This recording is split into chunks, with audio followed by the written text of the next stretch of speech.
जगमान्य जगद्गुरु संत भोगबराय यांचा हा 4 चरणाचा अभंग असून अभंगाचा प्रतिपाद विषय असा आहे, उदंड पाहिले उदंड ऐकिले उदंड वरिले क्षेत्र महिमे. कारण तुकोबर काय म्हणतात पहा, उदंड पाहिलं काय पाहिले, तीर्थ पाहिलं. उदंड कानन तीर्थाचं वर्णन ऐकिलं, क्षेत्र म्हणजे तीर्थ.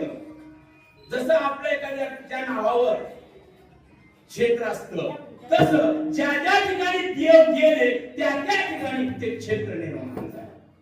आयशी चंद्रभागा, कारण का असली तीर्थ कुठंच ना चंद्रभागेच आहे, तो कोपराय सांगतात. आणि आयशे संत जन, हो काही ठिकाणी संत आहे पण देव नाही, काही ठिकाणी देव आहे पण संत नाही. पंढरपुरामध्ये संत बी आहे आणि देव बी आहे, म्हणून त्या तीर्थाला काय म्हणतात, दक्षिण काशी म्हणते आहे शास्त्रामध्ये. पुन्हा अजून त्या भूवैकुंठ सजा म्हणते आहे.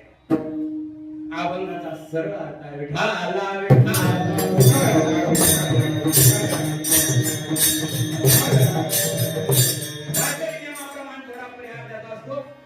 आज आषाढी एकादशी म्हणजे देवसैनी एकादशी निमित्त आजचं कीर्तन असून, तसेच पकवान वादक, पीटी मास्तर, गायनाचार्य, श्रोते मंडळी, तसे नागनाथ भजनिक मंडळ, तसेच आपले जे मंडळाचे ज्यांनी मंदिराची स्थापना केली, जे मंदिर तयार केलं ते असणारे श्री आले चंद बंकटलाल गादी यांचा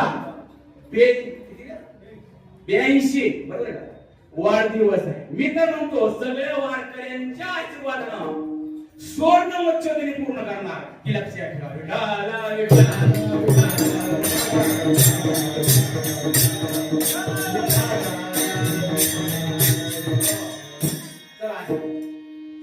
मग पहिले वारकरी कोण? चला बोलत चला. महाराज सकाळी 3 कीर्तन, आता 3 तास कीर्तन होते, आता काय कोण 2:30 पहिले वारकरी कोण? शंकर भगवान. शंकर भगवान राहायचे कुठं? समशनभूमी. पार्वती आई साहेब म्हणलं ही समशनभूमी गिराईक. पण शंकर भगवान लक्षात ठेवा, शंकर भगवानाचं भजन जे पाहिलं ना, आपल्यासाठी भजन नव्हतं. पाहिला बोलता व्हायचं, आकडायचं, कंबर दुखते, पाय असं भजन नव्हतं. भजन असं करते शंकर भगवान, भजन करी महादेव.